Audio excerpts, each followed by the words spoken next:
Bonsoir à toutes et à tous et bienvenue dans la troisième mi-temps du Middle, une troisième mi-temps qui n'aura pas beaucoup de sourires ce vendredi soir parce que oui, les Bleus ont été humiliés, comme vous voyez sur votre écran, par l'Irlande, sur la pelouse de l'Orange Vélodrome de Marseille, 38-17, 5 essais à 2, il n'y a pas eu match. Les Bleus ont pris une leçon, on va essayer de débriefer cette rencontre cauchemardesque, on peut le dire, on va la débriefer avec ces deux messieurs sur le plateau.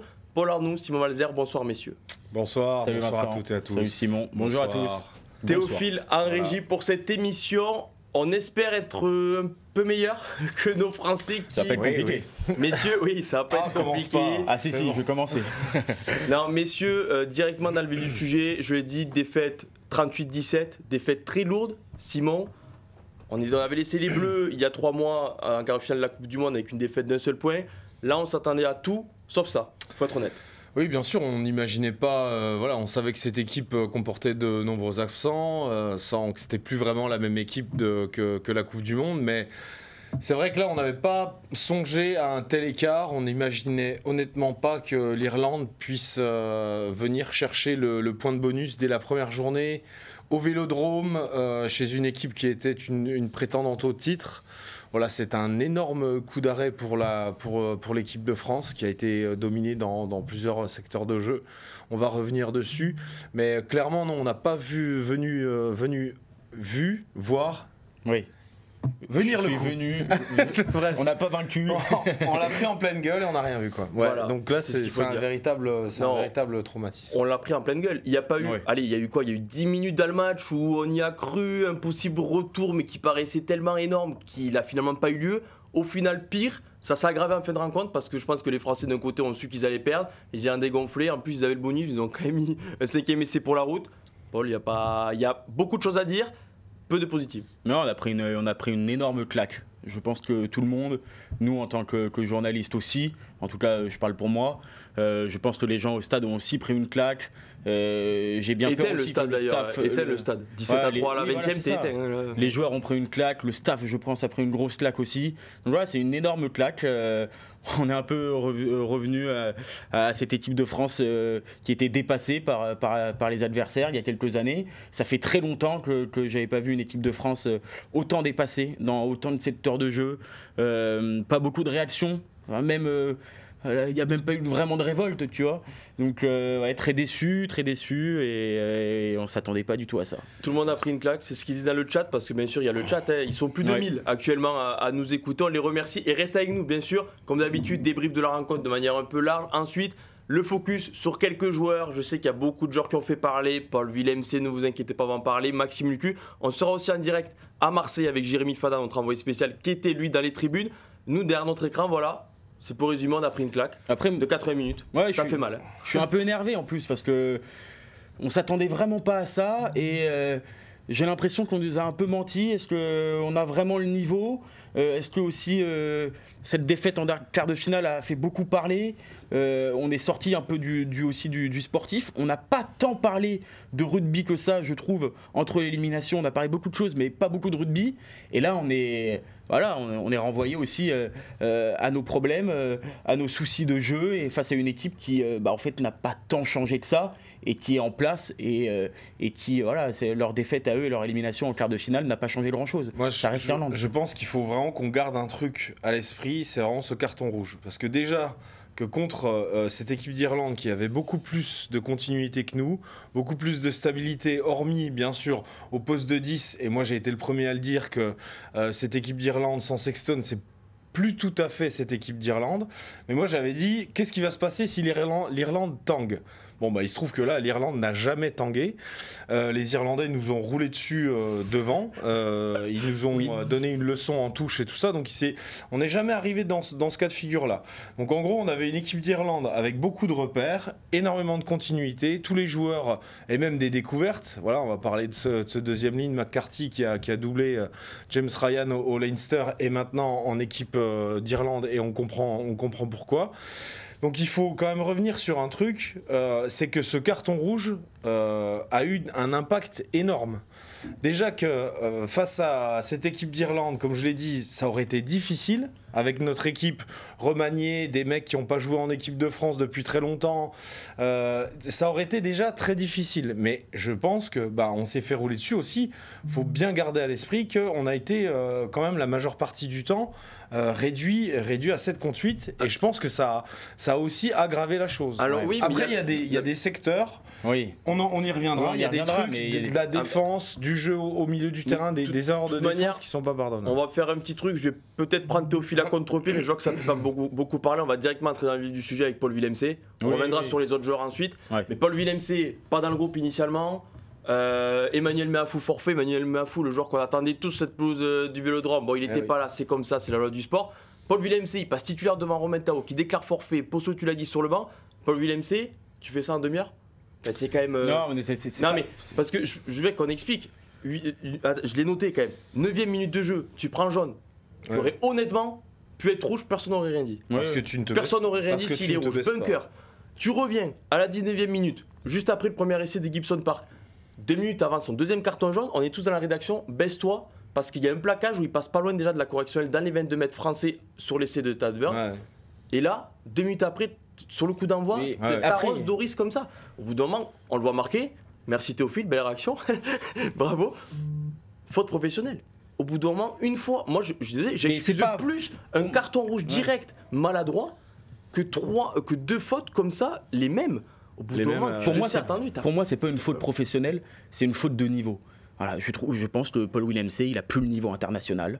Il n'a pas à être sur la pelouse ce soir. Et du coup, malheureusement pour lui, il est dépassé par le rythme. Il veut mettre de l'engagement, mais c'est pas le bon engagement. Voilà, il est dépassé par la vitesse irlandaise, il est dépassé par le jeu, il est dépassé par le rythme. Et du coup, il se baisse pas, mais parce que pour moi aussi physiquement, il n'est pas présent, il n'est pas au niveau. Faute professionnelle, moi je trouve que c'est dur parce que ça veut dire que faute professionnelle, presque il l'a fait exprès. S'il l'a fait exprès, je pense Paul, pas. Moi, je te comprends pas parce que dans un sens, tu es extrêmement dur dans ta critique, et de l'autre, tu dis que c'est pas une faute professionnelle. Faute professionnelle, moi je l'entends. En mode quand tu fais une grosse connerie au boulot, quoi. Oui, mais là, en l'occurrence, il a fait 2 grosses conneries. Quand on dit faute professionnelle, on parle souvent qu'il a presque fait exprès. Non. Moi, je l'entends pas de cette façon. Après, je sais pas si j'irai aussi loin que toi sur ton analyse en disant à douter du fait que Paul Villemc, si tu regardes son début de saison, est-ce qu'il a le niveau international? Je pense qu'il l'a. Moi, il y a un truc quand même qui m'étonne. J'ai trouvé qu'il avait quand même une belle activité par rapport à. Je le trouve plutôt en forme en ce moment. Il avait une belle activité défensive jusqu'au moment où, bien sûr, il fait ses 2 boulettes. Moi, là où je peux peut-être te rejoindre, c'est qu'il était peut-être dépassé par la vitesse, et que oui, effectivement, c'est deux fautes. Une déjà, bon, quand tu fais une erreur comme ça, tu peux... T'as compris le message, quoi. Voilà. Comme tu l'as dit, Bunker qui met du temps à prendre sa décision. Comme tu l'as dit, Vincent, tu sais que tu passes pas loin du rouge. Pas passé loin du rouge. 10 minutes, elle est sur le banc. Ce qui me dérange, c'est qu'il revienne et qu'il refasse la même. Je suis d'accord. Ouais. Après, j'irai pas jusqu'à dire est-ce qu'il a le niveau international ou pas. Je pense qu'il nous aurait fait du bien quand même. Il avait quand même une activité il fait quand même honorable. Partie de ces joueurs qui sont sur la pelouse côté 15 de France, qui font depuis qu'il a repris la compétition avec son club, il n'est pas très bon. Il y en a plein d'autres comme lui, et je trouve que là, ce soir, ça se voit, et au final, il commet l'impardonnable, il commet cette double faute énorme qui, au final, est impardonnable. Aussi, le problème, c'est que ça fait longtemps qu'on est en souffrance à ce poste de 5. Et là, Paul Villemc a tenu admirablement la baraque pendant des années, tout ça. Et maintenant, il a connu des graves blessures, il a mis du temps à revenir. Il est revenu un peu trop vite. Il a depuis du mal à retrouver son niveau qui était le sien il y a 2 ou 3 ans. Mais c'est vrai que derrière lui, on met qui, quoi, tu vois? On aurait mis qui? On aurait mis Paul Gabriag en 5 avec Cameron Wauki. Je sais pas si c'était le meilleur choix. Comme je disais, il y en a 2. Déjà, Tulagi a commencé première sélection quand même pour Tulagi et Sven Russard. Il y a Emmanuel Meafou que tout le monde attend. Bon, Sven Russard, il a fallu mettre presque par défaut parce qu'il n'était pas dans le groupe initialement. Après, quand ça veut dire ce que ça veut dire. C'est la logique de Galtier de mettre quand même des mecs avec de l'expérience pour gagner vite et maintenant, et de limiter la casse et de pas lancer ce tournoi, de pas commencer par une sortie de route dans ce tournoi. Bon, là, c'est manqué parce qu'on est vraiment sorti de la route. Tu tu mets tes vieux, tu mets des mecs, voilà. Et bon, bah, VMC, ça allait dans cette logique de la continuité, quoi. Parce que moi, je suis pas foncièrement pas d'accord avec toi, mais tu mets qui à la place, quoi? Non, mais tu mets qui, voilà, oui. On en parlera. Parce que Jérémy Fana, normalement, il est avec nous. On me dit, Théophile me dit que Jérémy est avec nous. Voilà, il est là, Jérémy. Jérémy, est-ce que tu nous entends déjà? C'est important.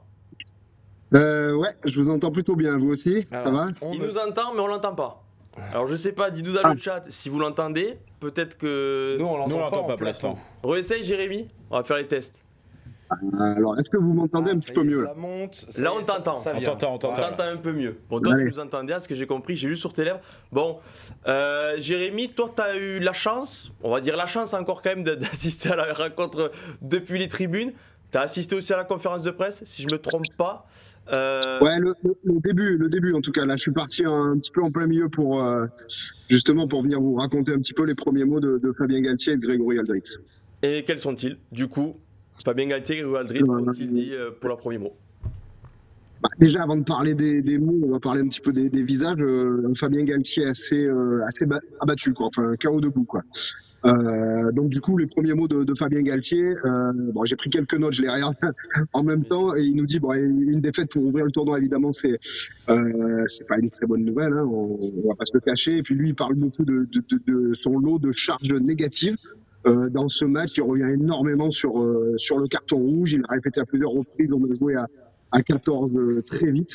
Donc la première mi-temps a été rapidement difficile, un scénario particulier qu'on n'avait pas anticipé. Et il nous a dit on a été dans le dur très vite. À l'arrivée, on joue à 14 quasiment tout le match. On a compris rapidement que ce serait dur.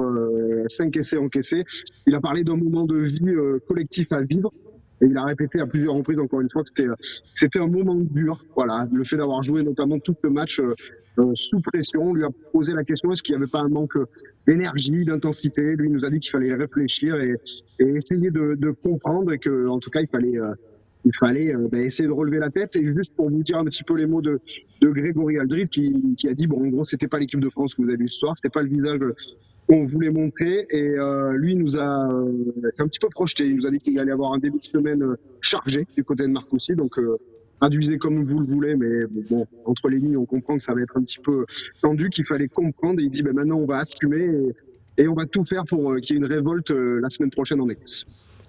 Jérém, il a beaucoup parlé du carton rouge, on était logiquement en train d'en parler sur le plateau. Est-ce qu'il allait un peu plus loin dans l'analyse, on va dire, par rapport à Paul Villemc, où il est juste resté dans on a joué à 14, mais il n'est pas rentré dans les deux fautes du deuxième ligne qui lui ont coûté le carton rouge?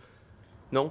Donc moi, sur la partie de la conférence de presse à laquelle j'ai assisté, non, il n'est pas rentré dans le détail des fautes. Après, dès les deux premières questions de la presse, pour qu'il insiste sur cette infériorité numérique, bon, entre les lignes, concrètement, il en veut certainement. Alors, je ne sais pas si c'est directement à Paul Villemc, mais il souligne un vrai manque de discipline, de sang-froid. Et malheureusement, il n'y a pas grand-chose à dire sur ce carton rouge, sur les deux zones. Et effectivement, ça biaise un petit peu le match, même si je pense que l'analyse doit aller bien au-delà de ce carton rouge qui, effectivement, a mis l'équipe de France dans le dur encore plus qu'elle ne l'était déjà. Il n'empêche, voilà, vous avez dû déjà un petit peu analyser, nous les tribunes, on a trouvé que c'était assez criant, qu'on était déficitaire dans l'intensité globalement, c'est-à-dire dans l'intensité physique, dans l'intensité de course, et même nous on a trouvé qu'on était un petit peu dépassé, même stratégiquement, quoi. Dès lors qu'on était plan de jeu contre plan de jeu, on nous a trouvé sans solution, quoi. Jérém, tu parlais des mots de Fabien Galtier. Est-ce que on connaît notre sélectionneur, il a tendance des fois à utiliser des longues formules, à un petit peu nous endormir. Est-ce que tu l'as trouvé là presque un peu plus vrai, ou en tout cas un constat sans se trouver des excuses, vraiment parler plus de rugby, de jeu J'ai trouvé déjà que ces phrases étaient assez courtes. Non, comme je vous disais au début, un sélectionneur un petit peu KO, hein, on l'a pris à chaud là. Je pense qu'il est encore sous le choc de cette défaite. Franchement, entamer le tournoi dans un stade Vélodrome chauffé à blanc et prendre 40 points d'entrée, alors on le savait, hein, on l'a répété toute la semaine et on le répète depuis plusieurs mois, c'est l'Irlande, hein, deuxième nation mondiale, tenante du titre dans le tournoi destination. Je pense qu'on ne pouvait pas non plus anticiper un tel écart au score et un tel écart dans l'impression. Donc non, il a pas masqué la réalité, et là on l'a pris en pleine gueule, hein, pardon l'expression, la réalité. Mais moi je l'ai trouvé assez. T'inquiète, tu peux y aller. Sois pas gêné, Simon l'a dit au bout de 2 minutes d'émission qu'on l'a pris dans la gueule. Sois pas gêné. Ça va, non, moi je l'ai trouvé un petit peu sous le choc, quoi, Fabien Galtier. Et puis très vite, hein, les mots de Grégory Aldrit, quand il dit on va assumer, le début de semaine va être difficile, il va falloir qu'il y ait un début de révolte. Donc du coup, Fabien Galtier a un petit peu pris la route de son capitaine en disant qu'effectivement il fallait comprendre, quoi, il faut analyser, mais il n'y a qu'une semaine pour ça. Donc je pense que vous allez vous épancher dans l'émission là-dessus, mais nous les questions qu'on se pose déjà, c'est quel visage l'équipe de France dans une semaine, alors, sur le terrain et puis même parmi les hommes, quoi. Est-ce qu'il faut s'attendre à un coup de balai dans le 15 de départ? Est-ce qu'il faut s'attendre à des changements dans le groupe des dimanches soirs? On ne peut pas reproduire 2 fois cette prestation-là. Jérém, il y a une séquence qui me vient en tête au cours de la première mi-temps, à l'essai au deuxième essai irlandais. Il y avait une différence de vitesse d'exécution entre les deux équipes qui était hallucinante. Je veux savoir juste des tribunes, la rapidité des rucks irlandais paraissait 2 fois plus élevée que celle des Français. Est-ce que ça s'est ressenti depuis les tribunes, qu'il y avait un monde d'écart entre les deux en termes d'efficacité au déblayage, en termes de vision du jeu? On y reviendra aussi, Maxime Lucu paraissait complètement perdu, au contraire de Jamison Gibson Park. Comment ça se concrétisait depuis les tribunes? Non, on avait globalement la même impression alors je sais pas si c'est de faiblesse, mais d'impuissance, quoi. Effectivement, quand je parlais tout à l'heure qu'on était dépassé dans l'intensité, alors c'est un mot qui englobe beaucoup de choses, l'intensité, mais c'était sur la rapidité des rucks, c'était sur les contacts, en fait, il y a une équipe qui a joué en avançant tout le temps, que ce soit offensivement ou défensivement. L'Irlande ce soir a constamment avancé et nous a complètement contré stratégiquement. Je me rappelle d'une combinaison en premier temps sur une des seules possessions françaises où on fait une combinaison pour aller chercher un 50-22 qui a été lu parfaitement par l'Irlande, qui a récupéré le ballon, qui nous a remis du pied derrière. On est revenu jouer sur nos 20 mètres. Moi j'ai eu l'impression que la première mi-temps on l'a passé dans notre camp, parce que encore une fois le rugby on peut refaire le monde, on peut le refaire 10 fois. Quand on joue en avançant on gagne les matchs, quoi. Et ce soir il y a une équipe qui a joué en avançant. Les raisons elles sont multiples, hein. Ils ont avancé, ils ont été meilleurs en pocket, ils ont été meilleurs sur ballon porté, ils ont eu des rucks plus rapides, ils ont trouvé des espaces plus facilement. Et j'allais presque vous dire, heureusement que le 10 irlandais ne fait pas une grande première mi-temps, parce que le soir, on aurait pu être plus sévère à la pause. Ouais. J'avais une question, Jérém, un peu ironique. On jouait vraiment pas contre le vent en première mi-temps?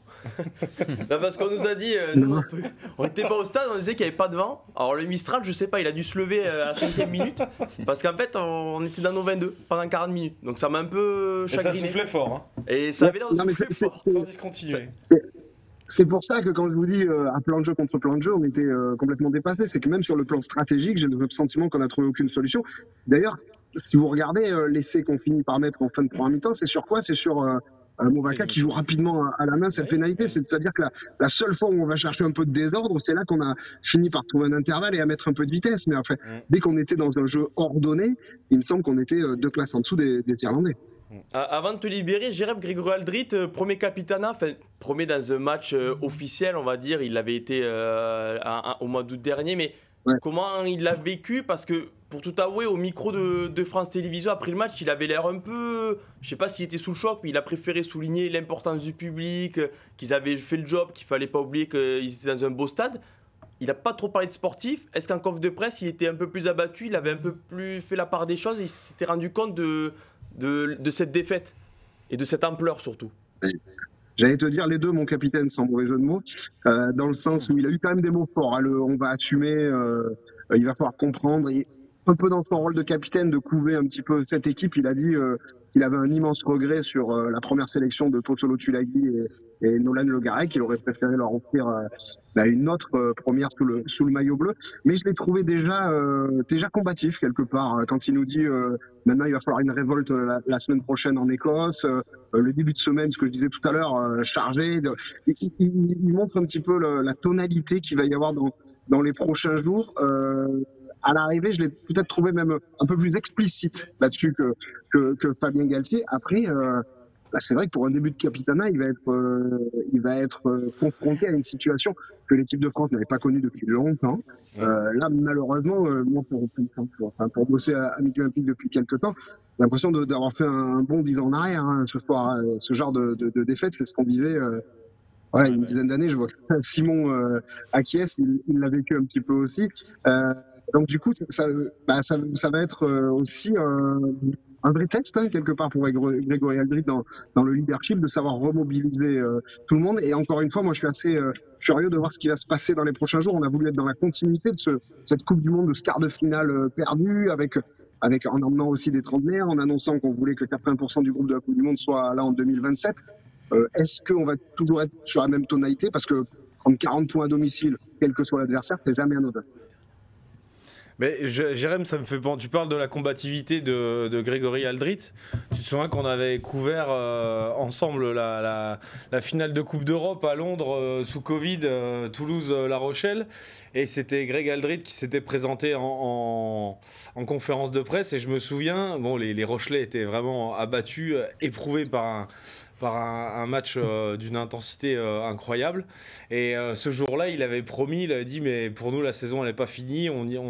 La saison, elle se terminera le plus tard possible. Et c'est vrai qu'ils avaient réussi à aller en finale du top 14, qu'ils avaient encore malheureusement perdu contre Merci de me rappeler. les Toulousains. Et Merci de me rappeler ce beau souvenir. Cette fois, ouais, mais vous n'étiez pas descendus du bus, les mecs. Donc après, si vous voulez gagner des titres, les gars. Et je me souviens d'avoir déjà, ça me rappelle un peu ce caractère. Et malgré le fait d'avoir été vraiment éprouvé par un match, il était déjà très remonté, quoi. Il a quand même pour lui cette fraîcheur peut-être mentale aussi, sa coupure de 2 mois. Greg Aldrit, il a un énorme défi qui se présente à lui avec ce capitanat, et je pense que ça peut ne pas faire de mal, en tout cas, d'avoir un mec pour mener les troupes qui arrive avec cette forme de régénération. Et puis bon, il commence à avoir un peu de bouteille. Il sait très bien que c'était le premier match du tournoi, c'est ce qui donne la tonalité, ce que je disais de la suite.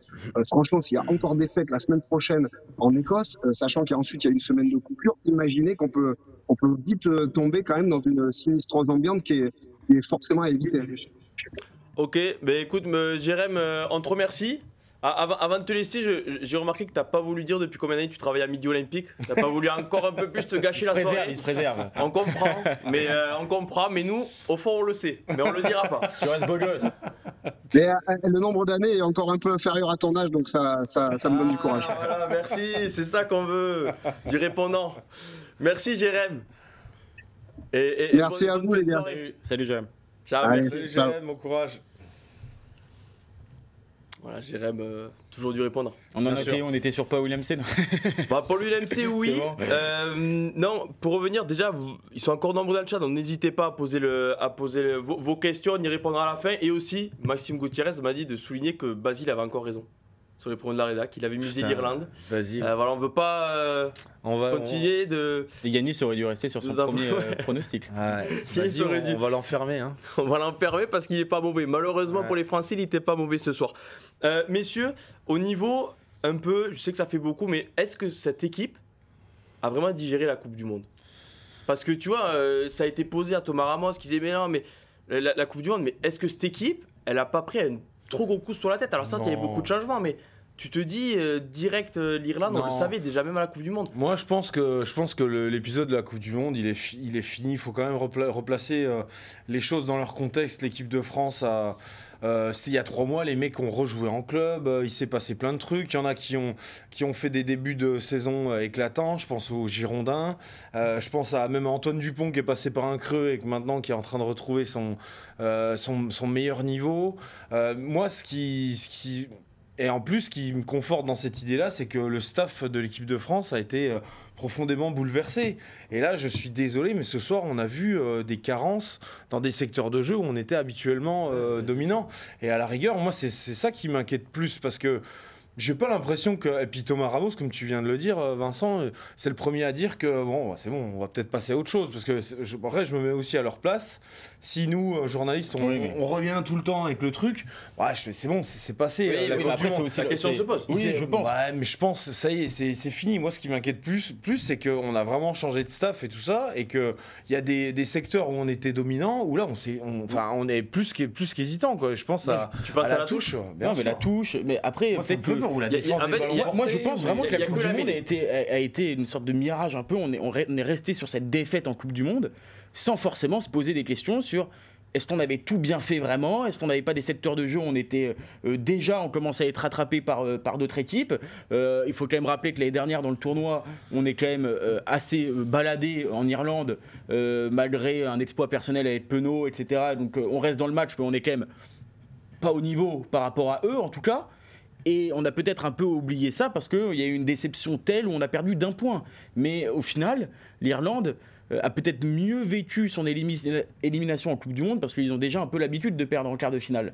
Nous, il y avait une déception telle à domicile. Johnny Sexton.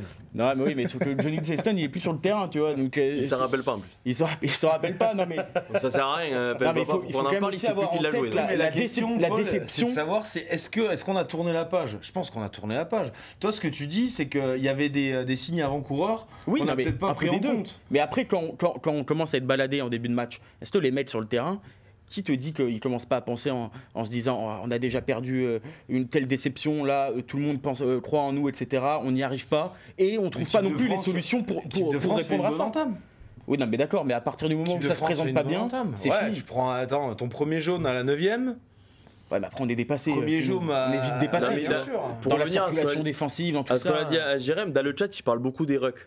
Oui, non, on sait que c'est la force de l'Irlande, mais là il y a eu une leçon. La France a pris une leçon dans les rucks. Même si sur les stats, c'est pas. Non, mais c'est pas ça. Les stats, on leur fait. Ouais, les stats, tu vois. On leur fait quand même, quand t'as tant ruck de 0 à 3 secondes, 56% des rucks irlandais. Il y a eu quelques rucks où Maxime Lucu a voulu le sortir à moins de 3 secondes. Il avait 2 Irlandais sur le Havre, donc c'est différent. Park, il est sorti à 3 secondes. Il faudrait avoir les rucks propres en moins de 3 secondes. Il pouvait faire droite-gauche, visiter le vélodrome, qui n'avait pas un défenseur français sur lui. Donc forcément, c'est différent. Tout dépend de comment il considère les rucks, mais c'est vrai que Maxime Lucu était pas mal. Après, attention, on a toujours eu un jeu, le 15 de France, notamment avec l'arrivée de Galtier, qui était moins huilé que l'Irlande, cette machine irlandaise. Culturellement, on ne jouera jamais comme l'Irlande. Voilà, donc on faisait confiance en nos joueurs stars, en nos joueurs leaders, etc. Le problème aussi, ce soir, c'est que les joueurs qui font des exploits personnels et les joueurs qui sont au-dessus de la mêlée par rapport aux autres, ils y sont pas là ce soir. Il y a personne. On n'a pas Dupont, on va pas refaire l'histoire. Derrière Penaud fait un mauvais match. Les cadres, Danty, la paire de centre, elle est pas au niveau. Flamand te manque aussi. Flamand te manque. Mais derrière, Ramos fait pas les exploits qu'il nous a habitués. On peut pas tirer des plans sur la comète. Oui, mais bon.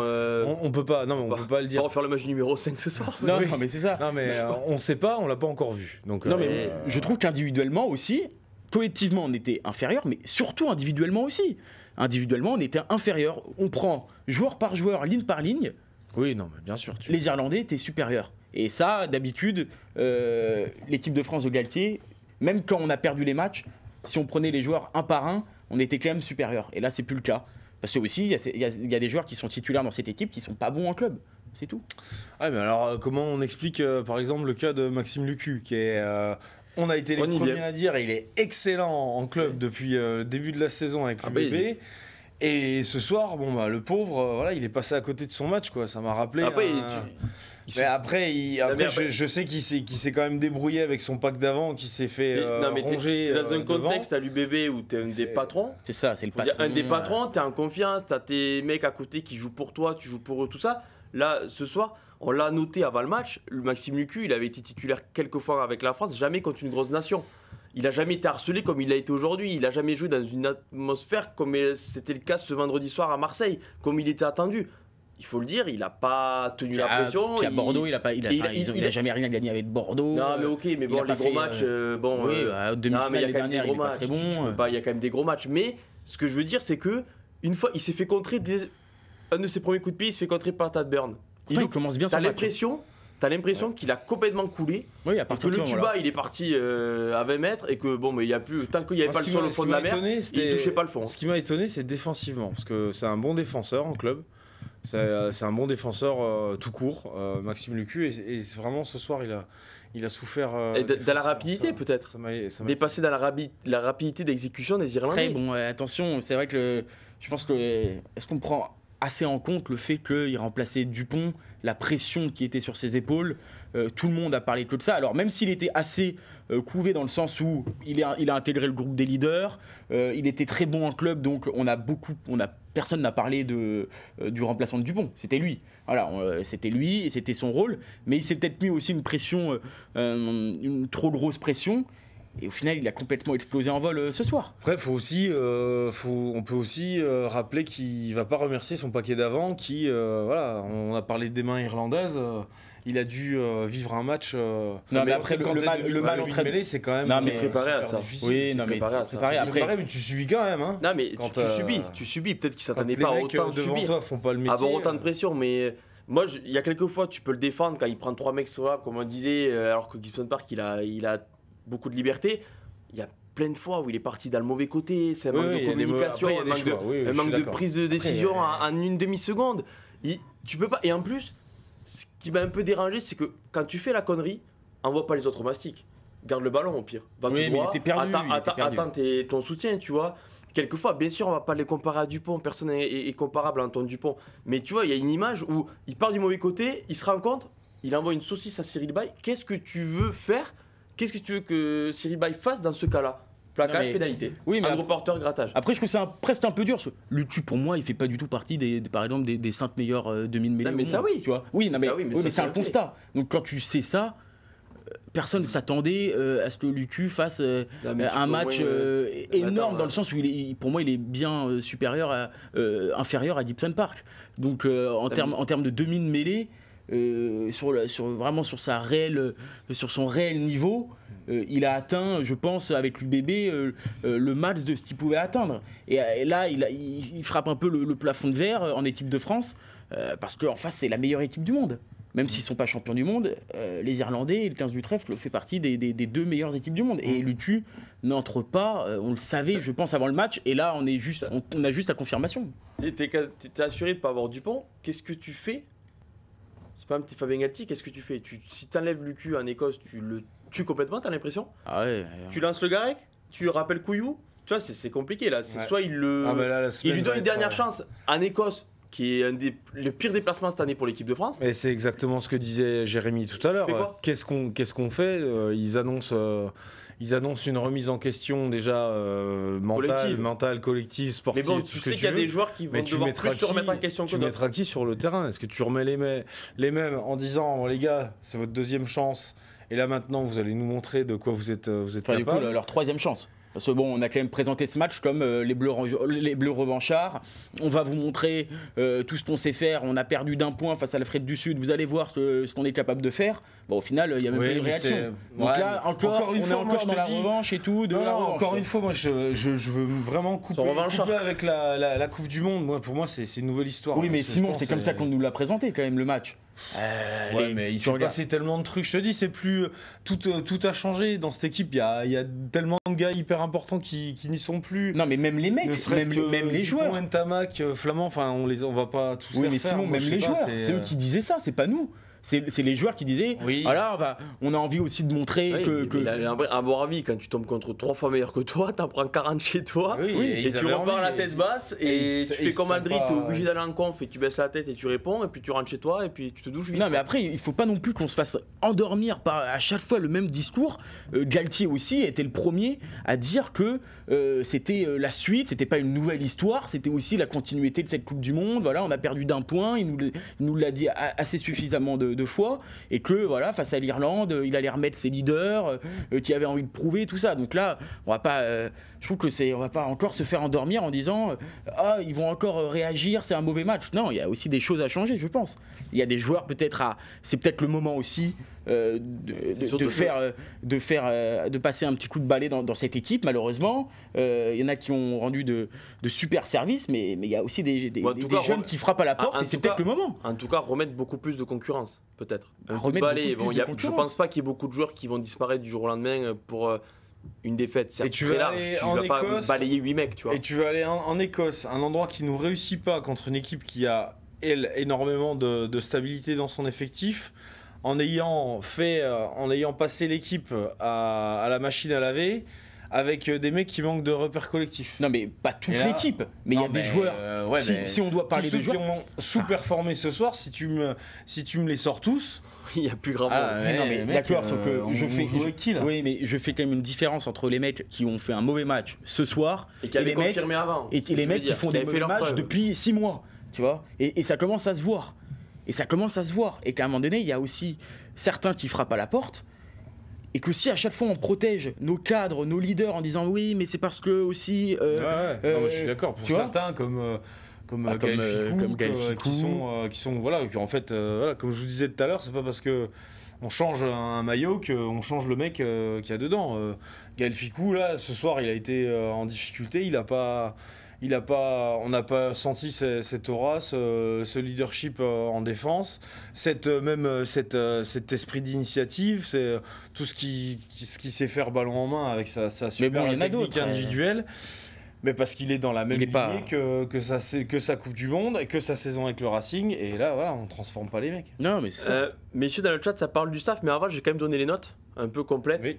De Rugby Rama, Thomas Ramos, 4 sur 10. Penaud, 4 sur 10. Elles vont forcément pas être très hautes, les notes, vous vous attendez. Gaël Fickou, 3 sur 10. Jonathan Danty, 3 sur 10. Moefana, 3,5 sur 10. Mathieu Jalibert, la meilleure note derrière, 5 sur 10. Maxime Lucu, 2,5 sur 10. Greg Aldrit, le capitaine, 5 sur 10. La moyenne pour le Rochelet. Charles Olivon, 4 sur 10. François Cross, la meilleure note française, si je ne me trompe pas, 6 sur 10. Le Toulousain qui a été le meilleur français. Paul Villemc, 2 sur 10, du coup, avec son double carton jaune, du coup, carton rouge. Paul Gabriac, 5 sur 10 pour son retour en bleu. Winnie Antonio et Baye accrochent la moyenne, 5 sur 10. Et Peato Movaca, le Toulousain, 4 sur 10.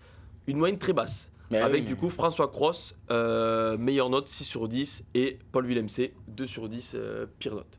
Les deux c'est vrai que tu revois un peu le match, tu revois un peu toutes les actions. Et c'est vrai que les notes, elles sont très justes.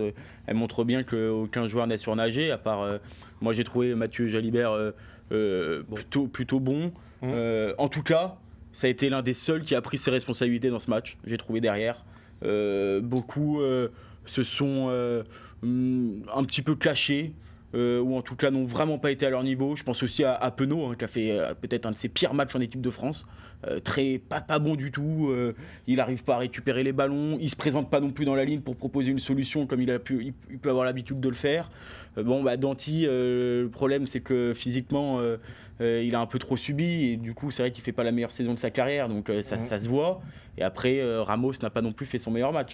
Faut aussi dire les choses. Je vais répondre à une question déjà parce qu'une personne dans le chat demande où est la tournée d'été. C'est en Argentine. Cette année, 2 tests, 6 et 13 juillet contre les Pumas, et aussi TTFLR qui me fait signaler, et bien sûr erreur de ma part, c'est pas 2 cartons jaunes, c'est un carton jaune et un carton rouge. Oui. Parce que le deuxième c'était un rouge. Voilà.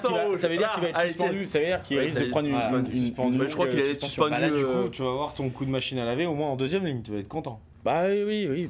Je suis très content parce que, à noter, parce que je trouve que Touladi fait pas une mauvaise rentrée dans un contexte très difficile. Après, il est bon, sauf Reda Wardi, malchanceux, il s'est blessé. Aldeguerri, compliqué Aldeguerri. Alors, première mêlée. C'est pareil. Sur le parking, les Irlandais. On parlait des joueurs qui, pour moi, ont plus le niveau international, ils rentrent dans cette catégorie-là. Il y a une action, vous l'avez tous en tête. En fait, t'as l'impression qu'il est rapidement dépassé. Non, mais c'est ça qui est. C'est pas qu'il a une impression. C'est vrai qu'il saute, il saute dans le vide. Le pauvre, il est dépassé. Enlève la caméra sur moi, s'il te plaît. Non, mais c'est vrai que il est dépassé dans le replacement, mais en plus il s'accroche. Mais parce que forcément il a de la volonté, mais il est dépassé, il se replace pas, il loupe son plaquage. Il le suit dans le chat. Tulagi et le Garec ont marqué des points quand même. Ouais, non, parce que Posso Tulagi. Oui. Alors on l'a envoyé quand même. On l'a pas. Il s'est pas caché, Posso Tulagi. Bien sûr. Au moment où il rentre, il y a 31-17, il me semble. Ou 31-17, c'est ça. En même temps que le Garec. Et je l'ai vu plusieurs fois aller à la percussion. Même le Garec il se préparait. Après, le Garec, oui, mais le Garec, c'était logique en une mêlée qu'on allait le voir. Tellement content d'être là, le Garec, il a joué sa carte à fond. Parce que, et mieux un peu, il me semble, à l'hymne en plus. Peu importe. Ça montre bien qu'on est capable aussi de mettre des jeunes et qui prennent leurs responsabilités. Les mecs, c'est tous des. Enfin, rappelez-vous, Gaël Fickou, quand il avait 18 ans, première sélection, essai, il donne la victoire. Enfin, ça veut dire qu'à l'époque, Gaël. il était hyper jeune et il a renversé la table. Donc pourquoi aussi il y a eu du temps, ils ont eu leur histoire en équipe de France. Je suis d'accord. Il y en a certains. Je suis d'accord avec toi. Après, c'est vrai que oui, c'était un pari. Voilà, moi, comme ce qu'on avait compris, c'était encore une fois le pari de la continuité de Fabien Galtier qui clairement n'est pas sur la préparation de la Coupe du Monde 2027. Ça, c'est à des années-lumière. Là, il fallait gagner le plus rapidement possible contre l'Irlande et même gagner ce tournoi. Bon, voilà. Alors, pour aller dans le sens pour Posolo Tulagi, est-ce que Romain Tauffe-Fénois, on imagine qu'il va être remis pour le match contre l'Écosse? Il était malade, forfait. Mais à fou, ce sera trop juste. Ouais. Vous lancez Tulagi, titulaire avec le rôle de Tauffe-Fénois, un des meilleurs finisseurs du monde, comme dit William Servat. On y va. Si on suit le staff, le discours du staff qui pense, qui ne voit que Romain Tauffe-Fénois uniquement en finisseur, bah oui, tu titularises Posolo Tulagi. Puisque après, voilà, en termes d'expérience internationale, il n'y a pas photo entre les deux. Mais je sais pas, je sais pas. On va voir quel choix ils font, mais c'est vrai que là la question, en tout cas, ça donne envie de le titulariser vraiment. Bah oui. Je pense qu'il nous a donné envie de le voir titulaire en Écosse. Je pense en plus qu'il est plus mobile que Romain Tauffe-Fénois. Donc ça pourrait peut-être plus coller pour un jeu à l'écossaise, enfin le jeu que vont tenter de nous imposer les Écossais. Je pense sincèrement aussi que Posolo Tulagi fait flipper la terre entière. Pour m'intéresser beaucoup à la presse britannique, je sais que son entrée, son apparition sur la feuille de match a été extrêmement commentée dans le monde anglo-saxon. Ça, c'est typiquement le genre de joueur qui peut nous faire du bien contre l'Écosse. Donc la question se pose. Et puis même dans une équipe irlandaise qu'on s'est attaché aux bases, à ses joueurs cadres, etc., même notre ami Andy Farrell n'hésite pas aussi à lancer McCarthy, qui a été élu homme du match et qui a fait un match extraordinaire, alors que beaucoup l'ont découvert vraiment sur le circuit international, ceux qui regardent pas forcément le Leinster tout le temps, etc. Il fait un grand match. Donc eux sont capables de le faire. Alors nous, on est aussi capables de le faire. Nous, on est un peu. Voilà, il faut. Non, mais oui. Oh, il a pris la place de James Ryan. Tu vois, on le découvre. Il l'envoie aussi quand même un peu. Voilà, c'est l'Autodrome. T'as l'impression que si, j'ai pas de nom en tête, mais si un cadre de l'équipe de France avait perdu sa place en club par un coéquipier en club, il aurait peut-être pas été mis sur le banc par Fabien Galtier. Tu vois, il aurait gardé son ossature. Au nom de cette continuité. Andy Farrell, James Ryan, tu peux lancer sans trop perdre de repères collectifs. Tu peux mettre 3 jeunes. Bon, bah là, en l'occurrence, dans l'Irlande, il y avait McCarthy, il y avait Crowley et il y avait l'ailier Calvin Nash. Donc, qui a marqué. Voilà, il y avait 3 jeunes qui sont vraiment arrivés dernièrement. Et au final, bah, l'équipe n'a pas tangué, quoi, parce que tu avais première ligne, deuxième, troisième ligne qui ça bouge pas.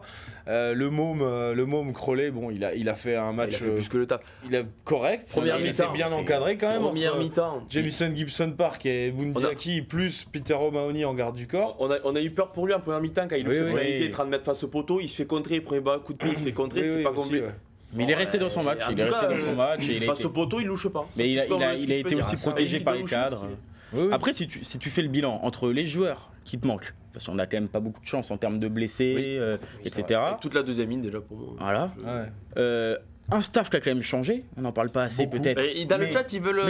Mais parce qu'à un moment donné, on va en parler. Est-ce qu'ils n'ont pas eu énormément de temps de travail? Au final, on connaît pas trop la ligne directrice du truc, quoi.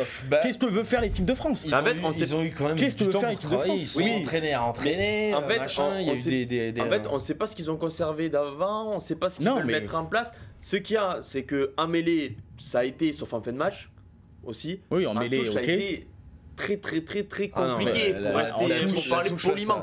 Et dans les ballons portés, la défense des ballons portés, j'ai noté 3 touches perdues, aucune de l'Irlande. C'est pas compliqué, on sautait pas. En même temps, c'était plus facile pour les Irlandais. Par exemple, 3 touches perdues, plus celles qui ont été gagnées in extremis, pas très bien. Je sais que ça peut paraître facile sur mon siège, mais quand tu te fais dominer comme c'était le cas en Moll, je sais pas, essaye de sauter, non? Je sais pas, ça me paraît. Tu vois, le 5e essai ou le 4e, il saute pas. Bon, ben, allez hop, traîne, en avant. On finit derrière la ligne et Chian et Keller. Après, c'est l'éternel débat. Il n'y a pas de solution. Il y a des techniciens qui te disent il faut défendre fort en bas parce que mais regarde les Irlandais. Tu tentes ta chance. Regarde les Irlandais. En première mi-temps, on a 2 touches à 10 mètres de l'embut. Tu crois qu'ils ont pas sauté? Ah, si, ils ont sauté. Hein. Ouais, ils ont claqué le ballon, ils l'ont récupéré, ils ont balancé devant. Oui, voilà. En plus, nous, face à. C'est peut-être la confiance de la J'ai ligne. trouvé que notre alignement n'avait pas beaucoup. Enfin, pas beaucoup d'imagination, parce qu'au contraire, je vous en ai parlé d'ailleurs pendant le match. J'ai vu cette combinaison là où on a 3 feintes, 3 appels pour finalement revenir en premier bloc, alors que Tagburn il s'est pas emmerdé, il a sauté en premier bloc et ça a été finalement hyper taille-taille. Après c'est vrai que notre alignement etc n'a pas beaucoup de véhicules communs. Hein. Oui, pas beaucoup. Donc, ça a son importance. Ça a son importance. Tu trouves? Parce qu'il n'y a pas beaucoup de levées, il n'y a pas eu tant de changements que ça quand même dans l'équipe là, à part Gabriel. C'est quand même beaucoup. Je pense que Gabriel c'est le deuxième. Olivon est capitaine de touche, si je ne me trompe pas, il l'était avant. Les mecs ils se connaissent quand même. Moi j'ai l'impression que ils ont changé toutes les touches, je pense, parce que bon, nouveau mec, nouvelle touche, normal. Laurent Sampéré, il a pas repris le carnet de touche de Karim Ghezal. Non, mais est-ce que vous auriez pu les changer à Jean Boyen en plus. Tu sentais qu'il y avait un manque de communication quand même au niveau des annonces, tout ça quand même. Perdus. Oui, ils étaient perdus, mais alors que les mecs se connaissent. Enfin, en tout cas, la troisième ligne. La deuxième ligne se connaissait pas du tout. Et Willem C, en soi, même s'il a pas passé beaucoup de temps, le peu qu'il était là, tu vois, il a pas fait la Coupe du Monde, tout ça. C'est là où tu as envie de voir, tu as envie de tirer des enseignements. Bien sûr, le premier match, c'est une grosse claque, mais quand tu vois, tu auras Flamand, qui est titulaire indiscutable et qui sera dans l'alignement, tu auras, tu vois, des mecs. Mais à fou, s'il le lance tout ça, tu auras plus d'enseignements. Si ça perdure dans le temps. Tu sais que Flamand, aujourd'hui, Toulouse a communiqué, il a 70% de sa vitesse. Flamand, le famille, je pense que quand l'Italie sera là, tu vois, dans 2 semaines, tu te dis, même Méafou, par là, je pense qu'ils le veulent contre l'Italie. L'Écosse, tu les auras pas, ces mecs. Ou alors peu de chance, ou alors ils seront pas à 100% Flamand. Bien sûr que peut-être Flamand, dimanche soir, ils vont dire, il est dans les 6. Il est dans les 6. Je sais plus qui c'est qu'ils ont renvoyé. J'ai pas en tête qui c'est qu'ils ont renvoyé. Ils avaient renvoyé Tulagi en deuxième ligne, qui sera là peut-être. Mais et Willem C sera plus dans le groupe, du coup logique. Mais peut-être qu'ils vont le prendre pas à 100%, ils vont le mettre. Après 100% de sa vitesse, ça me paraît quand même pas terrible. Hein. Enfin, c'est la communication. Et d'ailleurs, je le dis, c'est aujourd'hui que Toulouse a communiqué. 70% de son potentiel. Je sais pas si on gagne 30% en 2 semaines. Hein. Non, mais ça, je dis pas. Après, on va pas se mentir, c'est pas le premier mec qui est relancé pas à 100% par le staff de l'équipe de France. Tu sais qu'il y a beaucoup d'indiscutables. Bon, je connais un mec qui a joué avec une pommette pétée en quart de finale de la Coupe du Monde parce que c'est peut-être le meilleur joueur du monde, mais il était pas à 100%, il a fait 4 minutes. Il nous a bien manqué ce soir d'ailleurs. Oui, ça a bien manqué. Voilà. Il y a aussi un débat. J'espère qu'on aura une médaille olympique. Hein. Voilà. Non mais c'est vrai quand même. J'espère qu'on aura une médaille olympique. On espère tous. Ah oui, mais je pense qu'il faut tous espérer et croiser vraiment fort les doigts. Mais on espère tous avoir une médaille olympique. Après, on peut avoir une médaille au tournoi encore.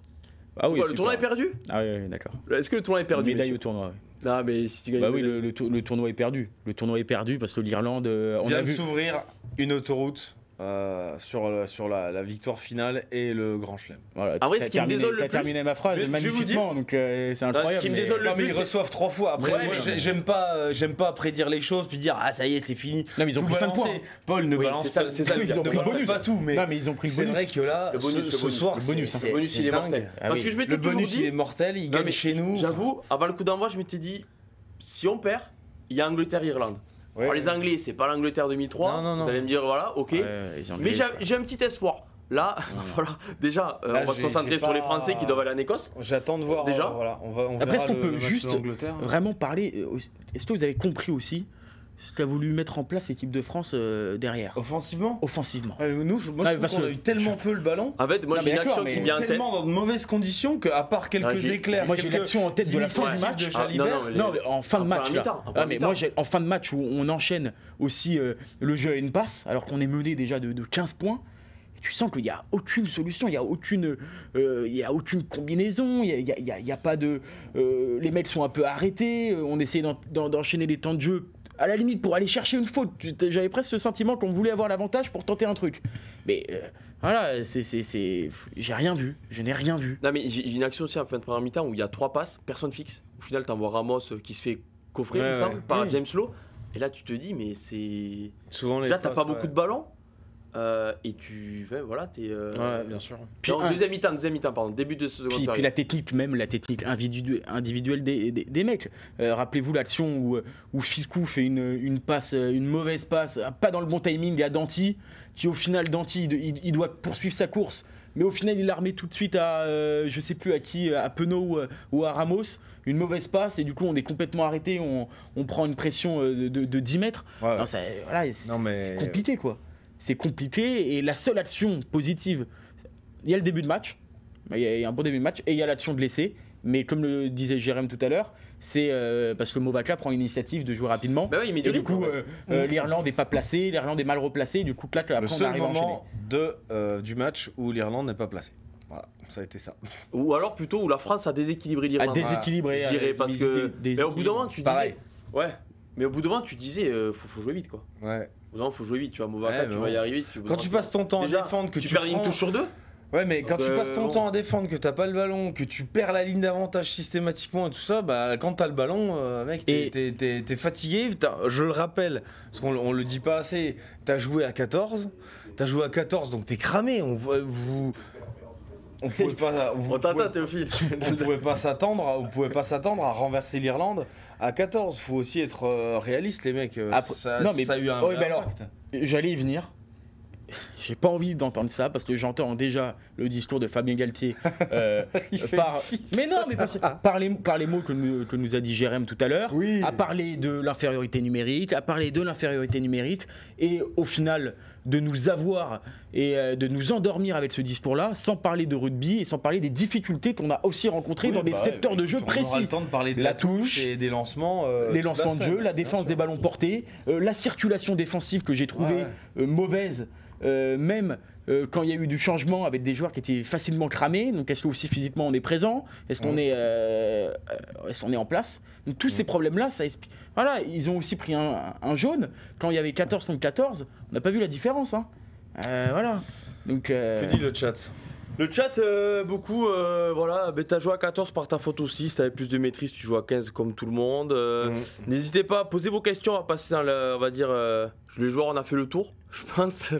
On va pas tous les rhabiller pour l'hiver. Après, ça fait longtemps qu'on n'avait pas pris 40 en France quand même. Je vais commencer comme ça. Et j'ai la stat. Mais j'ai la stat. Ah voilà. Alors, j'ai la stat. J'espère ne pas me tromper, sinon j'ai passé pour un énorme zèbre. Mais je vais essayer. Alors, la dernière fois que la France avait pris 38 points à la maison, c'était le 11 novembre 2017 contre les All Blacks. Score final 38-18. Voilà, 38 points pile, comme ce vendredi soir. Et ensuite, il faut remonter aussi. Après ça, pour de tels déculottés, c'était quelques mois plus tard, les tests en Nouvelle-Zélande, où tu as perdu de justesse. Tu l'as pas dans le tournoi? Ah, j'ai pas dans le tournoi. J'ai pas eu le temps, j'avoue, dans le tournoi. Mais dans le tournoi, ça doit remonter. Hein. Ah oui, je pense que c'est les années PSA. Ah, même aussi. PSA. Hein. PSA, 40 points à la maison dans le tournoi, faut remonter. Hein. Je crois. J'ai souvenir d'un match où l'Angleterre vient faire le Grand Chelem au Stade de France. Et il y a une petite déculottée, mais je pense pas que tu apprennes 40. J'ai pas la stat. Dites-moi, dans le tournoi, oui, alors, en France, si quelqu'un a la stat, il y a l'Angleterre 2019 aussi, 44-8. Où pendant une mi-temps, à peu près comme ce soir, il y avait le vent contre en fait. Il te poussait dans l'Angleterre, sous les poteaux. Oui, c'est en Angleterre, ce que j'ai dans la France. Alors je sais pas s'il y en a qui. Deuxième plus lourde défaite depuis 1914, 13-39 contre l'Angleterre dans le tournoi. On imagine quand même. On devait être champion du monde il y a 3 mois. 1914. Hein. Après, bon, je vais me retenir. Opta l'a dit. Eh ben, Opta, TTFR, tu sais, Opta tout court est meilleur qu'Opta Franco. Ça me surprend pas. Il va se pendre. Non, je vais pas me pendre. Tu rentres avec moi ce soir, je te laisse pas pousser. Alors, ça, par contre, vos histoires perso, ça reste entre vous. Non, mais parce rentrez avec qui vous voulez, comme vous voulez. Restons sur le match. Avec le sourire, t'as tendance, je trouve, à minimiser. On va pas mourir non plus. Mais tu minimises. Non mais tu minimises énormément cette défaite. Mais non, mais je la minimise l'ampleur pas. de la défaite. Mais bien sûr que non, je la minimise pas, ça me fait rire de te voir. Même pour le rugby français, etc. Il va y avoir des conséquences de cette défaite. Bon, avant qu'ils posent des questions, voilà. Messieurs, aussi, comment est-ce que, après ce match, c'est compliqué, mais c'est aussi le premier déculotté de beaucoup de joueurs en équipe de France. Des joueurs qui ont été lancés par Fabien Galtier. Il n'y a pas eu de déculotté dans le mandat de Fabien Galtier, dans le premier mandat en tout cas, jusqu'à la Coupe du Monde. Est-ce que c'est un énorme test? Est-ce qu'on est inquiet de savoir un peu la réaction de certains joueurs qui ont pris une énorme claque avec le mode de l'équipe de France sur les épaules et qui doivent aller en Écosse, tu vois, ce serait peut-être mieux bien sûr hein, de repartir en France, mais là, tu vas aller en Écosse, est-ce qu'on est inquiet à l'idée de se dire qu'il y a certains qui découvrent ça et qui peuvent complètement craquer quoi, ou être tétanisés en Écosse? Ah bah, je vais pas te dire que je suis pas inquiet, oui, forcément, sinon ça veut dire que je suis une girouette. Donc non, je suis inquiet de la réaction de certains, je suis inquiet, mais surtout je suis inquiet sur le fond, quoi. Je suis inquiet sur le fond. Moi, je suis pas rassuré, je me demande s'ils ont les cartes et si voilà, si les joueurs ont bien compris le message. Je trouve qu'il y a pas mal de failles et je me demande si une réaction, même une réaction sera suffisante. Est-ce qu'une réaction d'orgueil sera vraiment suffisante? On gagne pas un match de rugby qu'avec de l'orgueil. Oui, non, on gagne un match de rugby je te avec... rejoins. Après, Alors apparemment, TTLFR qui est Tristan Fire, notre collègue en plus est dans le chat, la compo contre l'Écosse ça va être freestyle. Galtier a dit Wardy et Tao forfait, Willem C suspendu. Bon, Willem C suspendu on savait, Wardy ça, mais Tao forfait. Mais il y a le papa Toulani qui est venu faire un cochon à Marcoussis. On va pas trop s'avancer, on sait pas ce qu'il a, c'est peut-être grave, on sait pas parce que voilà, on n'est pas médecin, mais en tout cas Tao forfait. Si c'est avéré, bon, c'est quand même plus grave que prévu. Il est peut-être aussi blessé, peut-être qu'ils ont fait un peu, voilà, bon. Ouais. Tu l'as dit d'entrée. Tu l'as dit d'entrée. Mais tu mets qui après? Parce qu'au bout d'un moment, là, Miafou, il est pas remis la semaine prochaine. Ouais. Au bout d'un moment, il va falloir. Oui. Bah, moi, je veux bien. On pousse tout le monde devant. Au bout d'un moment, il n'y a personne derrière. Piquet, il est libre la semaine prochaine. Non, mais... Parce qu'il nous faut un gros 5. Du coup, il n'a pas 36. Tao, infection à la jambe. Infection à la jambe, ah ouais. C'est peut-être une infection, voilà, du coup, voilà. Je sais pas si c'est très bon ça. C'est pas très bon déjà pour lui. On lui souhaite un prompt rétablissement, en espérant qu'il soit revenu pour l'Italie. Infection à la jambe, donc c'est bon, du coup forfait. Là, bon, tu l'as dit, ça laisse peu de doute. Ou alors on va avoir une surprise d'un joueur qui va être remis ou pas à 100% encore une fois, Gabriel en 5 et Woki en 4. Très possible. Très possible. Non, mais Gabriel sur le banc et tu l'as dit d'entrée. Oui, c'est avec possible aussi. En 4, il y a l'opportunité de Gabriel en 5. C'est vrai, elle existe. Voilà. Gabriel n'a pas démérité ce soir, moi je trouve. Non, il n'a pas démérité. Il a marqué en touche. J'ai écrit qu'il avait gagné le droit de prétendre à une deuxième titularisation. Moi, je suis pas en désaccord avec ça. Voilà. Je trouve que ça n'a pas été. Non. Non, si, oui, c'est pas le plus mauvais. Avec ton t-shirt, tu après, si tu suis la logique. Ça ressemblerait plutôt à ça, voilà, Gabriel en 5 et faire revenir Woki. D'autant que tu as eu beaucoup de problèmes en touche, donc si tu rajoutes un sauteur. Alors certains parlent de Roumat, Roumat deuxième ligne, non?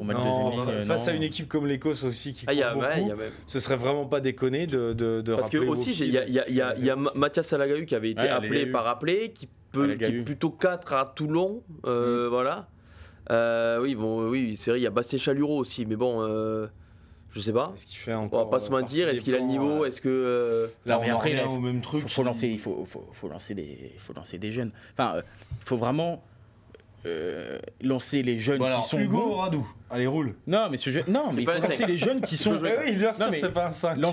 Lançons les jeunes qui en ce moment crèvent l'écran.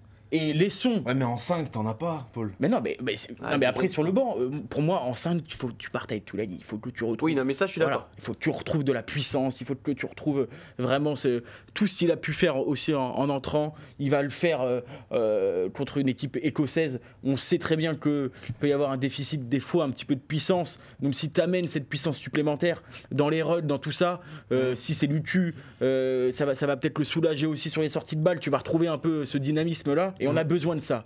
Je trouve que partir avec Woki Gabriel en termes de puissance, c'est quand même compliqué quoi. Sur un début de match. C'est un peu compliqué.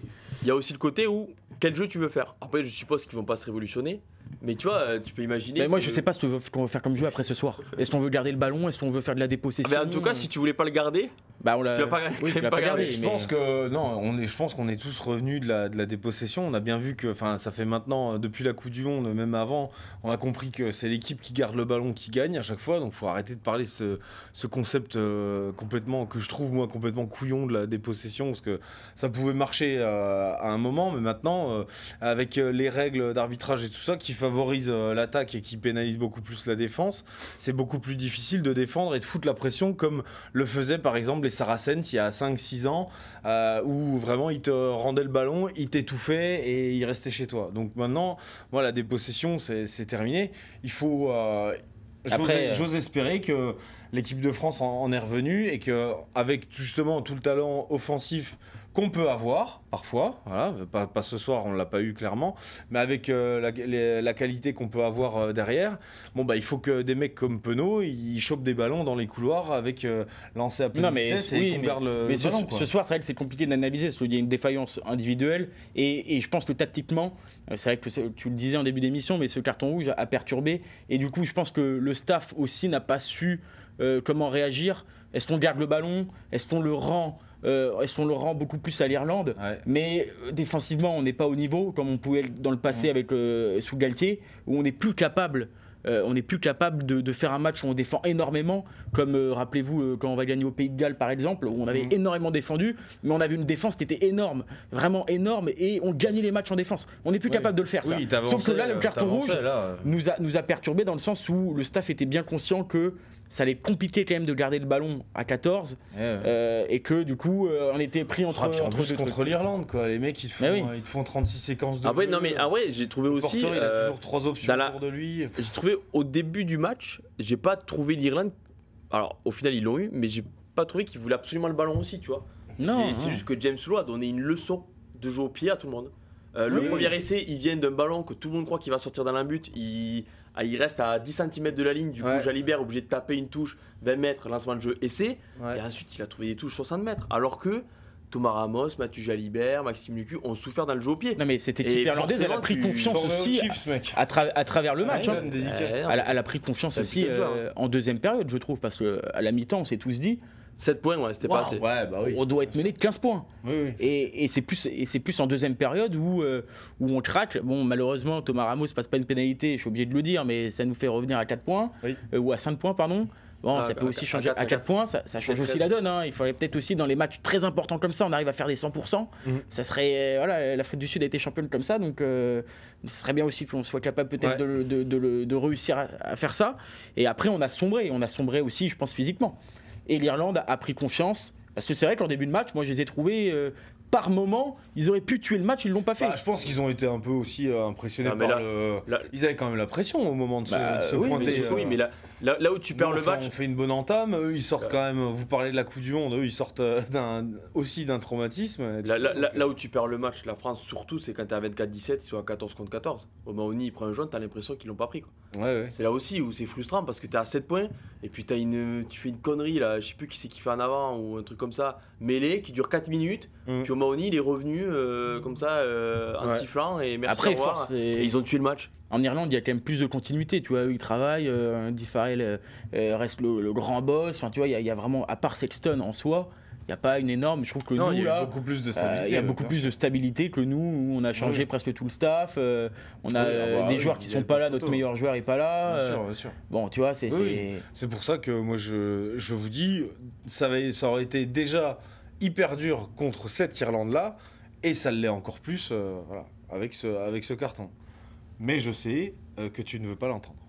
Mais si, je l'entends, mais voilà. Bon, après, c'est vrai que ça fait toujours. Non, mais on ne se laissera pas endormir. Faut pas se laisser endormir. Non, on est d'accord, on ne se laissera pas endormir. Je trouve qu'on s'est déjà fait endormir par la Coupe du Monde. Il y a des carences énormes. Pour continuer dans les stats, alors je fais confiance au chat, je ne l'approuve pas, mais voilà. C'est la deuxième plus large défaite des Bleus à domicile dans l'histoire du tournoi. Du coup, on en revient à 1914. 26 points d'écart. Depuis le passage de situation à 2000, les Bleus n'avaient jamais perdu chez eux par plus de 11 points à la maison. Non mais oui. 24-13 contre l'Angleterre en 2008. C'est pour ça que moi je pense qu'il faut encore pas... une année après Coupe du Monde. Hein. Mais il faut pas, tu vois, relativiser un petit peu cette défaite. Et j'ai trouvé quand même que dans les discours même des joueurs après le match, c'était un peu le cas. On dit oui, on a fait un mauvais match. Thomas Ramos au micro, même Greg Aldrit. Bon, c'était pas l'équipe de France, mais on va se reprendre. Ça fait partie des plus lourdes défaites de l'histoire du 15 de France. Plus tranchant dans ses propos. Un peu plus tranchant, mais moi j'ai entendu Thomas Ramos, c'est vrai que c'était là, on disait, on a l'impression presque qu'il avait perdu un match de championnat, quoi.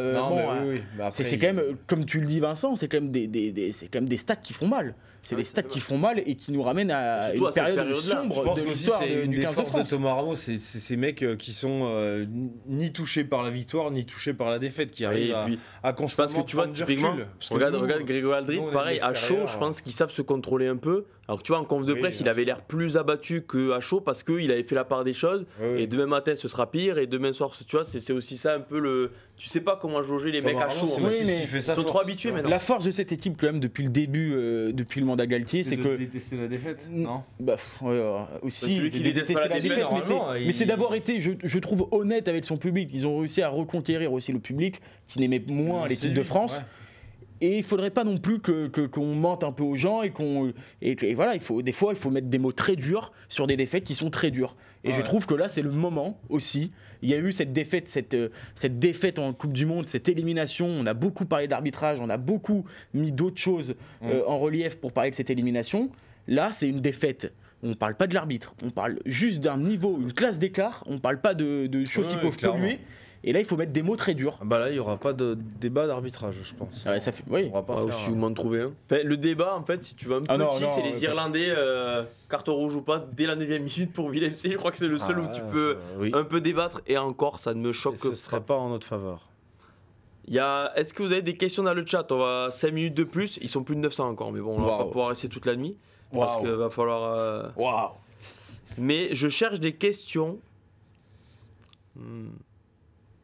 Ça part bien sûr en temps de jeu des Irlandais, mais bon, on n'a pas les stats, hein, mais ça sera toujours le même. Temps de jeu effectif, non? En fait, les matchs qu'ils ont joués depuis la Coupe du Monde. Ouais, non, mais d'accord, mais bon. Non, mais oui. Bon. Après, faut quand même. Ça peut compter, mais bon. Un truc, c'est que l'URC quand même est monté en gamme avec l'arrivée des Sud-Africains. J'ai l'impression que je me souviens de la Ligue Celt à un moment où il y avait les équipes italiennes qui prenaient 80 points tous les week-ends. Maintenant, Trevis, c'est une équipe hyper compétitive. On a vu le rendement aussi des Sud-Africains. Je pense qu'il y a moins de matchs faciles en URC et voilà. Puis on a vu qu'il y a des... Oui, je suis complètement d'accord avec toi, mais tu vois, par exemple, Aldrit ne fait pas son meilleur match ce soir. Une première comme capitaine difficile quand même. On le connaît, il renverse souvent alors qu'il est frais, tu vois. Oui, donc il y a souvent et on a aussi dit pour certains joueurs que la préparation de la Coupe du Monde, il avait un peu payé aussi peut-être sur cette Coupe du Monde, mais qu'après pour le reste de leur saison, ça allait leur servir et du coup ils seraient hyper bien physiquement. Bon, au final, c'est pas forcément le cas, tu vois. Donc bon. On pose la question au niveau des jeunes. Est-ce que, mis à part Pozzolo Tulagi, dont on a beaucoup parlé, Nolan Le Garec, est-ce qu'il y a des jeunes qui peuvent être lancés sans que ce soit une arrivée Nicolas Deporter a vraiment une carte à jouer. Ouais, j'aimerais bien Deporter. Je trouve qu'il a montré sur des matchs de très haut niveau qu'il avait le niveau. Voilà. Ouais, je trouve. Et je trouve qu'il apporte un profil différent, qu'il apporte aussi peut-être cette folie ou cette richesse, cette insouciance, voilà, chercher le mot. On a besoin dans cette ligne de 3/4, je trouve. On a besoin de cette ligne de 3/4. Ouais, je pense qu'il y a vraiment cette poste de second centre qui a besoin de... Après, j'accorderais un joker à Jonathan Danty de par son profil, parce que c'est comme le poste de numéro 5 des 12 aussi puissants. C'est un peu maintenant le passage, et je ne suis pas forcément pour ça, mais c'est un peu le passage obligé. Il te faut un premier centre hyper puissant dans ce rugby moderne. Donc du coup, de par son profil, il est difficilement remplaçable. Ça court pas les rues. Ouais, mais je serais d'accord pour en 13 tester. Tu vois, moi je suis pas complètement d'accord. Je te suis sur Danty, peut-être sur le long terme, parce que encore une fois, on n'est pas là pour abattre des mecs. Et là, on parle peut-être de la suite du tournoi, mais je pense que Danty peut avoir encore son mot à dire, etc. Quand il sera mieux. Mais bien évidemment. Je trouve que là, aujourd'hui, derrière, il n'y a pas forcément de ligne directrice. Les mecs n'ont pas l'impression de se trouver, etc. Pourquoi ne pas aligner la ligne de 3/4 de l'UBB, qui est resplendissante depuis le début de la saison, qui se connaît parfaitement, en replaçant aussi Moefana peut-être en 12, avec un Deporter qui connaît très bien. Bon, sur les ailes, peut-être aussi, Penaud, on va pas l'enlever, et du coup donner plus sa chance à Beldaré. Je sais pas, Moefana, je sais pas quoi en penser. Mais il fait un beau, oui, mais en équipe de France, parce que là il a joué allié, il a plus de ballon. C'est pas un ailier. C'est pas un ailier. Oui. Là, tu vois, c'était un peu un choix de. Honnêtement, je sais pas. Je sais pas quoi en penser. T'en as beaucoup des idées de son style là sur le niveau international. Regardez les grosses nations, il y a aucun ailier qui est aussi solide. Ce mec-là, tu le fais au centre si tu veux le mettre titulaire, tu vois. Enfin, bien sûr, il a des cannes, et bien sûr que s'il prend le ballon lancé de 20 mètres, l'ailier en face, Calvin Nash, il a dû prier tout le match de ne pas prendre un Moefana. Mais c'est surtout que il l'a jamais pris, tant mieux pour lui. Quand tu le regardes, tu sais quand il joue centre, il va chercher les épaules faibles. Tu sens que c'est un vrai centre, tu vois, il va chercher les. Et Boudéan, je crois. Non, mais tu vois, il va chercher les. Boudéan, punaise. Il va chercher l'épaule faible, il a des petits crochets courts, comme ça, il libère très facilement les bras et tout. C'est vraiment un centre, c'est pas un ailier. À l'aile, il est limité. Donc ouais, moi je milite. Il a jamais non plus. C'est frustrant en fait. Convaincu même au centre. Non, en équipe de France, et justement, il a. Pour ça, je parle. Il a beaucoup de fois déçu. Ça j'entends, mais il y avait un match. C'est peut-être, on remonte peut-être un peu en arrière, mais le match lors du Grand Chelem en 2022, Danty est forfait, il est titulaire en 12 contre l'Irlande. Il y avait Bundy Aki déjà, il fait un match énorme, Moefana. Et c'est à ce moment-là où il a vraiment gagné sa place dans le groupe France. Donc pourquoi pas, en soi, moi je pense que Moefana a clairement le niveau pour lutter face à Bundy Aki. Oui, non, mais c'est que quand on le met 12, en 13, il y a Ficou. Et Ficou, c'est. Ficou, en attaque, c'est rien, Ficou. Enfin, maintenant, aujourd'hui, c'est plus possible. Avec un mec comme De Porter par exemple, il va aussi pouvoir se libérer plus facilement. Il va aussi. Voilà, Moefana, quand il jouait 12, il devait remplacer Danty, donc faire ce que fait Danty, ce qui n'est pas du tout son registre. Et en plus, il devait apporter la créativité. Presque. Non, mais. Il est moins dans le défi pur physique que Danty, tu vois. Moi, je trouve à l'UBB, à chaque fois qu'il perce, c'est pas parce qu'il a mis un cul. Parce qu'il a mis un crochet ou un truc comme ça. Tu vois, j'ai rarement, il l'a déjà fait, mais j'ai rarement vu Moefana mettre un cul et s'en aller, tu vois. Alors que Danty, tu l'as vu, de manière Ringrose, finalement, l'année dernière. Il était sous les poteaux, il l'a vu aplatir. Il a fait rouler derrière, il a vu Danty aplatir. Ils envoient Danty comme vraiment un point d'ancrage au milieu du terrain, un point d'ancrage et tout, et on joue autour de lui. Tu vois, c'est vraiment un registre qui est pur numéro 12, qu'on n'a pas beaucoup en France. Ça, je te rejoins. Ok, bon, mais en tout cas. Ouais, Danty, oui, c'est vrai que Tristan qui avait fait une très bonne interview de Danty avait dit, voilà, même Danty avait dit c'est pas du tout le même profil que moi, il faut pas faire jouer mon jeu en fait, clairement. Et c'est vrai qu'à Bordeaux il joue pas son jeu et c'est un des meilleurs, c'était le meilleur 12 du championnat depuis le début de la saison. Donc depuis qu'il est revenu de la Coupe du Monde. Ça pourrait le faire contre Tuipulotu. Surtout Tuipulotu, ouais. Parce que tout le monde a ce 12 là, Bundy Aki. Bon, Bundy Aki, je pense que c'est aujourd'hui le meilleur 12 actuellement du monde en termes de forme, tout ça. Mais là, tu vas prendre Tuipulotu à voir, parce que l'Écosse, il y a un match demain, samedi contre Pays de Galles. Pays de Galles, on sait ce que ça vaut, mais bon, c'est pas non plus cadeau à Cardiff. Si en plus tu prends l'Écosse qui a gagné à Cardiff, je sais pas si on sait vraiment ce que ça vaut, justement. Il n'y a pas de pété. J'ai peur de l'accident industriel, les gars. Là, je sais pas si ça me donnera raison ou pas, mais déjà, on va rapidement voir déjà dès dimanche, au vu dès demain peut-être. Il y a beaucoup de forfaits, donc je pense que dès dimanche, ils veulent avoir du mec. Les mecs appelés, je pense qu'ils vont être prévenus dès demain, tu vois. Il y a un mec qui a 5 matchs avec Cardiff. Et qui est titulaire en 15. Le Pays de Galles, je vous le dis. Le Pays de Galles, c'est chaud. Ouais, mais là, c'est. Mais moi, ils seront pas déçus s'ils en prennent 40. Ils seront pas surpris. Après, la France va au Pays de Galles dans un mois, donc on verra. Ça dit quoi le chat, ils sont vraiment déçus De Porter, oui, de Porter. Ah oui, mais ils sont abattus. C'est abattu, Je trouve qu'on a parlé de Galtier quand même. Ils veulent qu'on parle de Galtier, on va pas le. Non, je trouve qu'encore une fois, il s'en sort bien. Bon, je pense que voilà. Il est le seul à parler de Galtier.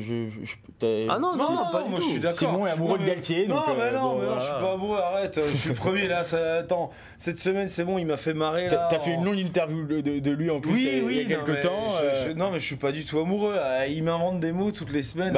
J'ai découvert cette semaine qu'il avait inventé l'intensité courue et l'intensité combattue, c'est génial. Le combattu. Juste pour parler de je pense qu'avec des mobilité, elle avait pas compris cette notion. D'agressivité, c'est bon. On scientifise le rugby. Non, mais ça me saoule. Là, il a un gros chantier devant lui et je pense que il y a du boulot. Bon courage à lui. Et je pense qu'il y a un plus gros chantier que ce qu'il pensait. C'est surtout ça le problème. C'est ça qui fait peur. Tu as l'impression que, je dis pas qu'il était un peu la fleur au fusil, mais tu te disais. Ouais, ça peut passer. Je sais pas. On a beaucoup d'absents. On n'a pas de il va encore sortir ces mêmes excuses. Mais non, mais il après, va encore dire les absents, le carton rouge. Je vais te dire. Moi, s'il sort des excuses, ça nous fera rire en conf. Mais tant qu'il fait des actes sur le terrain, en tout cas dans sa compo, ça me dérangera qu'à moitié. Tu vois, s'il te dit, bien sûr que si tu joues samedi, donc jeudi, annonce de la compo, il te sort de la poésie, ce qu'il veut, comme il nous fait d'habitude, ok. Mais si 30 secondes avant, il a annoncé une compo avec 7 changements. Ça me dérangera pas la poésie. Non, d'accord. Ça veut dire qu'il aura assumé, il aura fait des choix. Ok, Vincent, S'il balance le même 15 et qu'il te sort de la mayonnaise et qu'au final rien ne change, là ça me dérange. Mais ça fait combien de temps qu'on s'est pas dit dans un match Galtier, waouh, belle vision, beau coaching. Là par exemple, aujourd'hui, il doit sortir plus tôt, on l'a tous dit à la rédac. Je suis d'accord. Et il le fait pas. Je suis d'accord, mais il y a quand même une phrase, pendant des semaines, il avait quand même la phrase de on change pas une équipe qui gagne tout le temps aussi. Tu vois, donc il y a eu des mois où il était tranquille et personne ne lui en voulait parce qu'il avait une équipe qui gagnait. Voilà, pour le coup, on va voir. Tu vois, même l'Irlande l'année dernière, tu disais à Dublin, c'est compliqué, tu t'étais fait un peu surclasser déjà. Parce que Tu te fais surclasser. Donc, au final, les derniers gros matchs, tu perds face à l'Afrique du Sud, tu te fais surclasser 2 fois par l'Irlande, qui est peut-être la meilleure nation du monde, alors que toi, tu veux prétendre à ce poste-là. Et en tout cas, voilà, les derniers grands matchs, t'es surclassé. T'es surclassé. Il y a ce match face à la Nouvelle-Zélande, mais qui est monté en régime sur la compétition. Et encore une fois, on fait une première mi-temps, rappelez-vous, très délicate. Oui. Donc voilà, les derniers grands matchs. Non, mais c'est vrai qu'en tout cas, je l'ai jamais vu faire de choix forts comme j'ai pu voir en fait, Rassi Erasmus en faire dans la. Depuis le début de son mandat, j'ai pas, on va dire, en tête de joueurs qui ont perdu leur place, sauf blessure. En fait, mis à part à cause de blessures et être obligé de les remplacer, j'ai pas de cadre qui a un peu disparu du 15 de départ comme ça, quoi. Tu vois, cadre. Non, mais de cadre vraiment. Sauf, voilà, bien sûr, il y a eu des blessures. Tu vois, il y a Jaminet. Il y a Jaminet qui a perdu sa place parce qu'il était absent après la tournée de novembre 2022. Après, t'as des mecs qui sont partis de titulaire avec lui, qui l'ont plus été. Gabin Villiers, c'est pareil. Gabin Villiers, il avait lancé Boutier sur le premier tournoi. Bon, Boutier, il est vite allé à la trappe. Non, mais oui, mais Boutier, il est blessé aussi, tu vois. Il me semble en Australie, quand Jaminet se lance, tu vois. Moi, je me trompe peut-être, mais il y a pas beaucoup de mecs. En tout cas, je considère pas Boutier comme un cadre, comme on parle aujourd'hui, de Ficou qui peut être remis en cause. Le Roux, je dis une énorme connerie, mais s'il s'est arrêté, il a pas. Pardon. Le Roux. Le Roux, il a ses problèmes de commotion. Oui, c'est ça, c'est ça qui Le Roux, il est titulaire au début de son mandat. Oui, c'est ça, et c'était quand même un cadre aussi. C'est quand même un cadre. Non, mais je sais pas. Donc, à voir. Là, franchement, ça m'intéresse. Déjà, bon, après. On va pas se mentir, la compo on la connaît vite aux entraînements. Donc 2 jours avant l'annonce, la compo probable, regardez Rugby-Rama, normalement il n'y a pas beaucoup d'erreurs. Hein. Mais à voir s'il y aura beaucoup de changements ou s'il va leur dire, bah écoutez, vous avez été pas bon, eh ben, je vous remets et montrez-moi contre l'Écosse. Mais bon, après, faut être rassuré quand même parce que le bateau est un peu en péril, etc. Donc on va retrouver. Mais après, il y a des bonnes équipes. Du coup, on va revenir, il va voir ses copains dans la difficulté. Et il va se dire, je vais venir les aider quand même. Je suis solidaire, j'étais pas là, ils en ont pris 40. Il faut pas qu'on perde 2 matchs consécutifs quand même parce que là, c'est la crise énorme pour le rugby français. Donc je vais les aider et puis je ferai peut-être, voilà, le 7, ça va attendre, c'est bon. Bon, messieurs. Ouais. Et du coup, tu l'auras pas ta médaille olympique s'il n'y a pas du fond. Ah ouais. Tu auras ton tournoi. Ah ouais. J'espère que tout le monde va regarder les 2 tournois qu'il va faire là. C'est où déjà? Los Angeles et Vancouver. Las Vegas, non? C'est pas Las Vegas, c'est Vancouver. Ça sera en direct sur France 2, etc. Rassurez-moi. Pendant 3 jours là, c'est en direct sur France 2. Alors j'avoue que je regarde un peu. Les matchs sont pas à 5h du matin. Avant de rendre l'antenne, apparemment Reda Wardy est déjà plâtré. Ah. C'est où qu'il est touché au bras? Apparemment, il le coude, il me semble. Je pense que c'est le coude. Ah, c'est frais. Voilà. Pas bon pour La Rochelle, ça. Ouais, c'est compliqué. Voilà. À noter, quand même, parce qu'on a parlé aussi, on peut finir là-dessus. Parce qu'on n'a pas parlé de Winnie Antonio, mais il a fait une bonne partie. Oui, il a fait Winnie Antonio a fait un bon match. Parce qu'on parlait des vieux. Non, mais on parlait des vieux, voilà, il fallait mettre que les jeunes et tout, mais il y a certains vieux qui doivent rester là titulaires parce que c'est les meilleurs à leur poste. Et Antonio en fait partie. Il a 30 ans, c'est pareil. Voilà. Il a fait un bon match aussi. Antonio a secoué de la, il a secoué de la viande dès l'entame de match. Il a tenu le. Il n'y a pas tout à jeter. Apparemment, c'est poigné pour Wardy. Apparemment, c'est le poignet. Il se tenait le coup en sortant, mais je pense que. Voilà. Apparemment, Galtier a dit le poignet. Et avec lui touché Touché sur le match, il me semble. Ouais. Qui sort volontairement, qui poussait à la sortie, oui. Ouais. Attends, ça a été qui à gauche alors? Sébastien Tauffuenois et Cyril Bay titulaire. Et oui. Et à voir si, par exemple, tu as un Thomas Laclaya qui remonte un peu la hiérarchie devant le Deguerry. On parle souvent, tous les 2 mois, on revient avec Demba Bamba qui, tous les 2 mois et demi, se reblesse. Malheureusement pour lui, il s'est reblessé pour 1 mois et demi, donc il est out pour tout le tournoi. Donc, si tu après, Laclaya, c'est peut-être le moment aussi, parce que bon, Deguerry. Moi, Laclaya, ça me dérangerait pas. Deguerry, voilà, il faut préparer aussi. Donc voilà. Ok, merci messieurs. Merci, c'était bien. Moi, c'est ma dernière émission. Parce que du coup, ce que j'ai compris, c'est que. Pourquoi? Ce soir, c'est terminé pour moi. C'est ce que m'a dit Simon.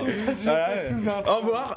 Merci Théophile. En régie, merci. Tu ne verras pas ton testament à la. Je te l'ai rien du tout. Merci Maxime, merci Julien. Merci Yanis qui sont actuellement à la rédaction. Et allez sur Rugby-Rama lire tous les papiers parce qu'il y a toutes les réactions. J'ai vu passer aussi sur mon téléphone. Réaction Andy Farrell, les sections de l'Irlande réaction Cross, réaction Galtier, tout ça. Bon voilà, il y a de quoi lire. Forcément, c'est pas de belles choses à lire. On était plus trop habitués. Allez. Mais bon voilà. Donc dès ce samedi sur Rugby-Rama, la journée top 14, parce que top 14 ça joue ce week-end. Au moins les Français vont gagner là. Ah oui, mais aussi les Français qui vont perdre. C'est sûr. Oui, mais il y en a qui vont gagner. Allez. Et bien sûr, Italie-Angleterre et Pays de Galles-Écosse à suivre en direct sur Rugby-Rama. Merci à tous d'avoir suivi, merci messieurs. Merci et à la toi, semaine prochaine. Et à dimanche soir surtout. Soyez là dimanche soir, on débriefera le top 14. Avec Paul, s'il est encore avec nous, on espère débriefer le top 14. On va pas porter l'œil. Allez, 23h15 dimanche. On et faites votre équipe la grande mêlée aussi. Ouais, et faites votre équipe la grande mêlée, surtout essayez de nous battre. Bon, ici, personne n'arrive à me battre, mais peut-être que vous, je regarderai vos scores. Hey, t'as pris le melon, toi. Pardon ? T'as pris le melon. Ouais, j'espère pas croiser les Irlandais parce que sinon ça va pas le faire. Parce qu'il y a certains melons qui ont été dégonflés aussi, mais bon voilà. Merci à tous, merci Théophile, ciao ciao.